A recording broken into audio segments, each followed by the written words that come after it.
Nouveau record de fréquentation pour Nigloland cette année, un bilan positif qui s'explique notamment par les temps forts de la saison. Au mois d'avril, on a créé le Printemps de Niglo, qui est un événement saisonnier pour l'ouverture du parc. On a fait 100 000 visiteurs au mois d'avril. L'été, c'était estival, avec les vacanciers qui viennent. Et Halloween, 200 000 visiteurs sur les 15 jours, c'est un nouveau record pour Nigloland. Cette année, le parc d'attractions au bois a attiré 750 000 visiteurs contre 700 000 l'année dernière. L'année prochaine, on va essayer de se maintenir autour de 750 000 visiteurs. Et en 2027, on devrait dépasser peut-être 800 000 visiteurs. Donc se rapprocher petit à petit du million pour rester toujours la première destination du Grand Est. Nigloland, ce n'est pas que des visiteurs à la journée, c'est aussi des séjours. Sur place, l'hôtel des Pirates a un taux de remplissage de 94% sur l'année. Le parc mise sur l'hébergement et souhaite proposer plus de chambres pour la saison prochaine. Pour la saison 2025, on a 2 nouveautés. Cabana, c'est un nouvel hôtel, donc avec 20 cabanes en bois sur pilotis pour passer un week-end ou des vacances à Nigloland. Et ensuite, sur le parc, on va créer la maison de Niglo. Vous pourrez visiter son habitation et prendre une photo avec Niglotte à la fin. Donc ça sera, on va dire, une attraction, parcours à pied, c'est hyper sympa. Et ça, les travaux débuteront dans quelques jours. Des nouveautés qui s'inscrivent dans l'objectif du parc d'attirer toujours plus de visiteurs.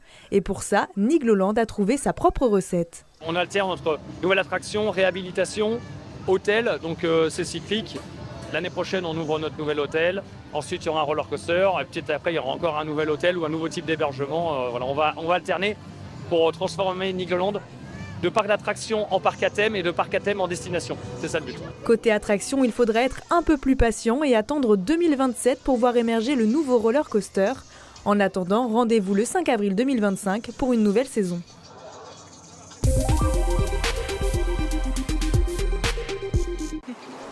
Les vaches connaissent par cœur le chemin de l'étable. L'heure de la traite a sonné à l'EHPAD de Belleval à Porcieux, établissement médico-social qui emploie des travailleurs handicapés. Et depuis plus de 2 ans, Tom a trouvé son bonheur auprès des animaux de la ferme. La traite, le matin, on la commence à 7h jusqu'à peu près 8h30. Et ensuite, la traite, le soir, on la reprend à 4h30 ou 4h25, ça dépend. Depuis tout petit, c'est mon rêve d'être agriculteur. L'EHPAD de Belleval, c'est aussi la culture de légumes et petits fruits. Affairé avec Eric au semis des betteraves, Nicolas s'épanouit auprès de son équipe de maraîchers. Ça fait combien de temps que vous faites ça, vous, Eric, que vous êtes à Belleval? Moi, ça fait 10 ans. Les valeurs qui sont portées ici dans un projet d'ordre un peu familial, finalement, me conviennent bien. Et puis la relation avec les travailleurs en situation de handicap est très riche. Tous les produits de la ferme sont proposés en vente directe dans un magasin. Il emploie 4 personnes, dont Didier et Elodie, qui excellent dans les préparations bouchères. Les rôtis, les paupiettes, à désosser la viande.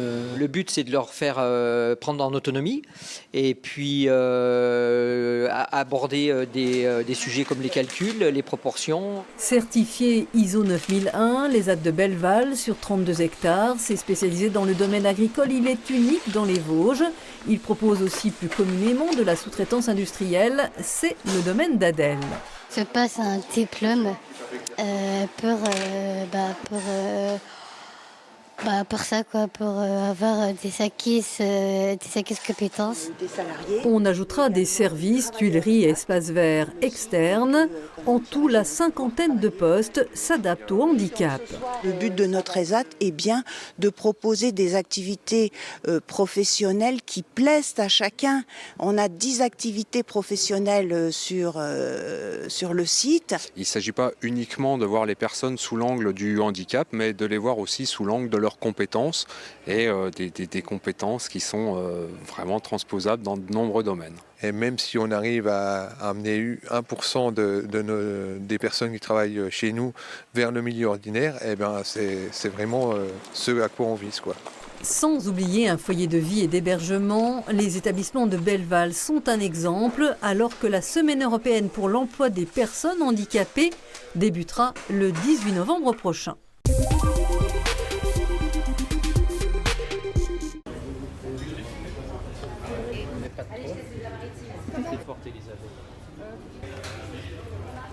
Une odeur de Noël se dégage des cuisines du lycée hôtelier Raymond Mondon. Et on fait pareil avec la vanille. Et ensuite, on les superpose et on va les rouler. Vanille chocolat, pain d'épices ou encore betterave et pomelo. Les chefs sont venus apporter leur touche de création pour la confection de près de 30 kilos de biscuits de Noël. On fait des brédeleux et là je suis partie sur des sablés, betterave, pomelos et gingembre. On est parti sur une base de pain d'épices. Je voulais retrouver ce goût de pain d'épices avec ce côté légèrement sablé mais tout en ayant quelque chose de moelleux. Des biscuits réalisés en compagnie des bénévoles et bénéficiaires du Secours populaire, mais aussi avec 9 élèves de la classe de mise à niveau du lycée. Ravis d'avoir pu participer à ce genre d'événement. C'est plutôt rassurant le fait de voir qu'on est bien accompagné. Donc voilà, un petit côté rassurant et convivial, c'est sympa. On a découvert des choses, ils nous ont appris des petites astuces. On a fait plein de gâteaux, on a fait un concours de glaçage. Donc si en plus d'aider les gens on peut s'amuser, c'est trop bien.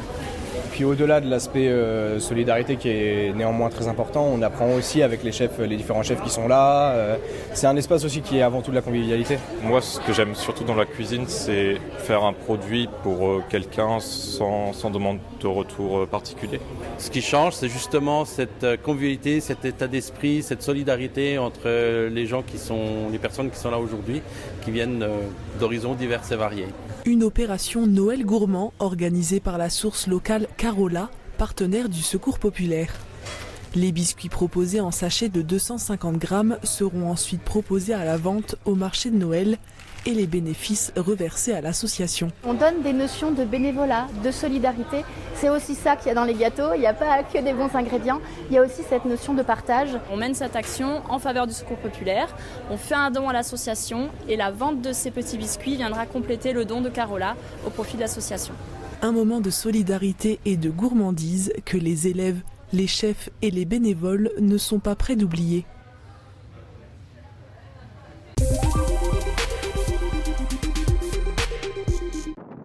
Le conducteur de cette voiture a trouvé le véhicule qui lui correspond parfaitement. Produit de 1984 à 2016, le Citroën C15 l'a séduit par sa simplicité et sa praticité.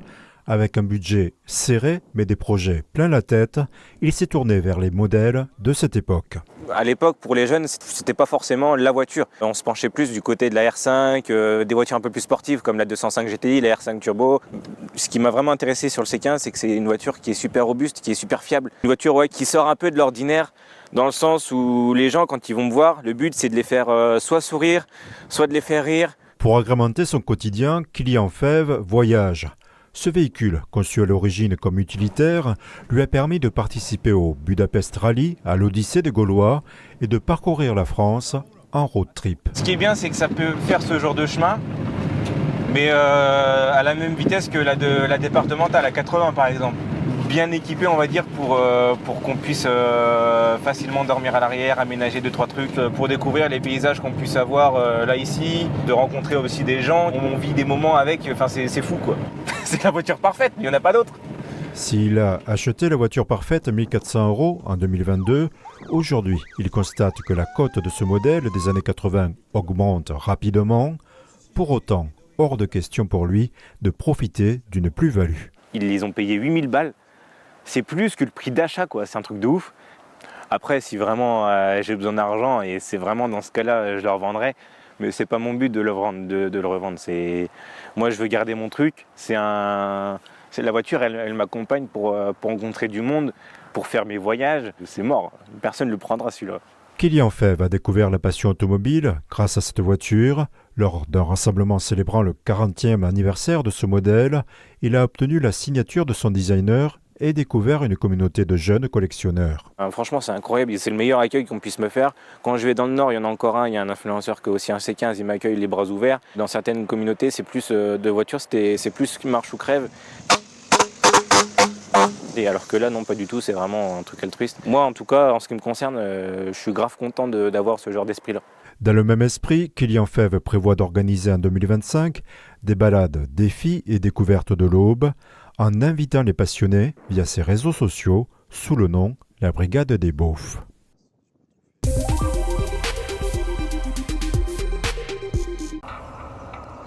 En septembre 1939, après l'invasion de la Pologne par l'Allemagne, la France et la Grande-Bretagne déclarent la guerre. L'Allemagne lance une offensive éclair, contournant la ligne Maginot et envahissant rapidement la France.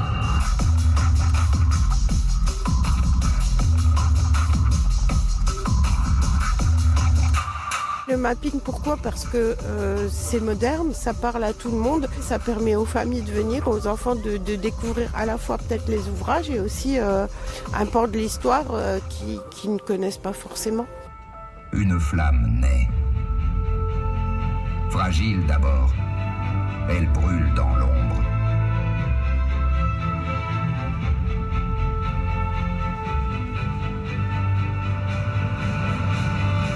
La résistance s'éveille, elle se murmure, elle s'organise. L'ennemi pense avoir gagné.